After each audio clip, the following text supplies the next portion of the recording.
You're listening to the Cheerful Sound Man podcast. It's a show for event professionals about the adventures of producing stellar events with a smile. Last week, we had Eric answer 5 quick questions from John about production and business. And this week, we're flipping it around, and Eric is the one asking John the questions. So before we dive in, if you have Instagram, then you should probably go follow us at The Cheerful Soundman. All right, here we go. All right, couple questions for you today, Pop. Starting off, what is the craziest newbie mistake you've seen? Oh, that's easy. We did a show somewhere, I'm not going to say where, but somewhere important, and one of our guys, and I won't say who, pulled off a 3-phase plug while it was live. Oh my. Yeah, and it was the ground. Can you not say who because there's like an ongoing death investigation, or is No, okay. it was a ground. Okay, well, that's better than the hot wire. Yeah. Exactly, but before someone else, who I can't say who, came and screamed, and as he should have, at them, frantically screaming at them, what the hell are you doing? And oh my God. Yeah, almost a absolute catastrophe. So, yeah, that's an easy one. That's pretty bad. That is a near-death experience right there. Yeah, that's pretty bad. That could have been real bad. So, easy one there. Okay. Yeah, early days. Yikes. All right. So, I don't know if y'all know this. Pop used to be in a band. Sure did. Yeah, he used to be in a band. What was your best tour experience in a band? Man. I know you have just absolute piles of them.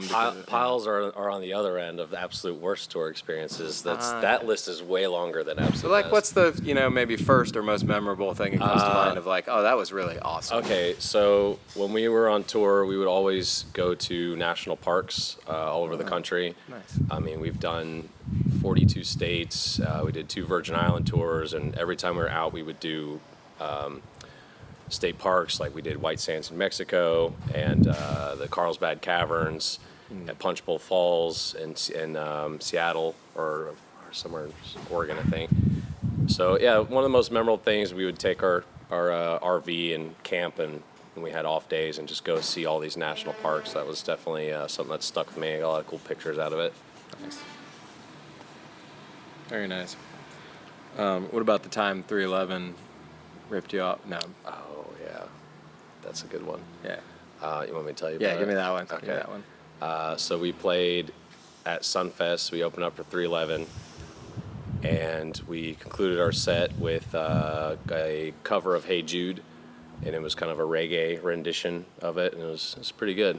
It was something we did really well, and at the end of the show, we went to go talk to 311, and they let us in the trailer and said, oh yeah, the Morning Fatty guys let them in, and Nick Hexum told us, hey man, that Hey Jude cover you guys did was phenomenal. Like, we heard it from the trailer. It was awesome. Like, really good job with that.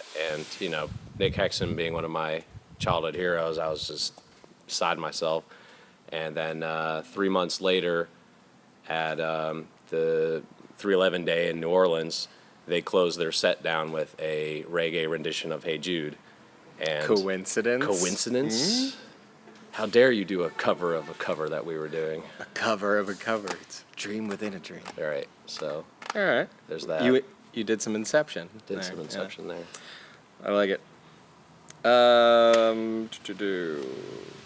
As a musician, what was the biggest fail that you've seen a production team make? So not our team in this case, but when you were touring, when you were in a band. That's a tough one. Production. Did you ever have any like catastrophic stuff happen on tour? No, nothing really catastrophic happened to us. I mean, we've definitely played some rooms that, have terrible production. I mean, when we play Virgin Islands, you get what you get. You use a floor tom as a turn it this way, and now it's a kick drum. That kind of stuff. But I mean, nothing too terrible. No stage collapses or anything like that. Luckily, so nothing fun on that one. I'll tell some stories about my trip to Suriname sometime. That's a whole episode podcast to itself, there and you the nearly got arrested in Suriname for embarking on almost a brawl. So yeah, it's good stuff. That's episode. Crackheads and dogs everywhere. That's episode number. Fill in the, Yeah. pops up. That's your what do they call it? You Super put the titles. graphic Or on there? Yeah, Right. Your overlays. It's an edit there, Drew. I like it. Just feeding you material here, Drew. Yeah, All right. stretching it out here. Do you have a preferred brand or model of headlamp? Ooh, nice. I told you that was the question I liked the That's best. a good that one. was a good one. I don't have a specific name brand. Have you not settled in yet? You're I really haven't. I'm still testing the playing the market field a little bit, Yeah. and I'm more focused on getting our staff to wear them and to actually use them. Dude, the amount of times that you've pushed the headlamps and I've been like, God, John, leave me alone about the dang headlamp. And then like moments later, I'm like, God, I wish I had a headlamp. As I'm like holding my phone and my flashlight in my teeth. Yeah. And you're like working in the dark and you're like, oh man, if only I had a headlamp. But you can't admit that at the time. No, absolutely Because I just told him to stop bothering me about the stupid headlamp. I mean, I've gotten clowned by so many people wearing my headlamp. Oh, you look Especially- ridiculous, yeah. Especially the one that has like the extended telescope, like my full unicorn. And no, I think the more ridiculous one is the Geordi from Star Trek one. No, that's like the cool one, man. That's the Tron But it one. is so bright when I see you coming, like I get a line across my vision for like the next 30 minutes. That's the point. It's very bright. I'm beaming. Yeah. Yeah, people call me unicorn. It's not very nice to say, but then when they need to see stuff, I'm here. Got it. Never actually heard of unicorn being an insult, but that's another. The way That's a that John Gold's girlfriend Nefty, the way she said it, that she delivers the unicorn She is- just cut me down there. It's like a stabbing with a horn. It's a stabbing. But Single horn. like of all the insults I've gotten with these headlamps, they come clutch so often. And Zika as well, we're up there and he's like, damn, now I see why you guys use those headlamps. You can't see shit and you want to use both your hands. Yeah. Right. It's really a whole new world. It It's a really whole opens new up all world. kinds of possibilities. Right. I still don't have one, so yeah, I'm an idiot. Well, Nick just disclosed to me that the 12 that we have in the office, 0 have been checked out. Okay, so it's working. Is So what it's you're working. saying. So we're killing it. Cool. Right. A book that has really, I'm assuming this question is related to business, but like a business or personal development or that type of book. Atomic Habits is one of my favorites. Rich Dad, Poor Dad is an essential.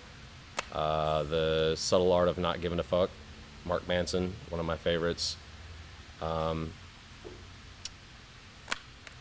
say those are 3 of my Greatest hits, if you will. greatest hits. There's what's his name, Gary something, Unfuck Yourself.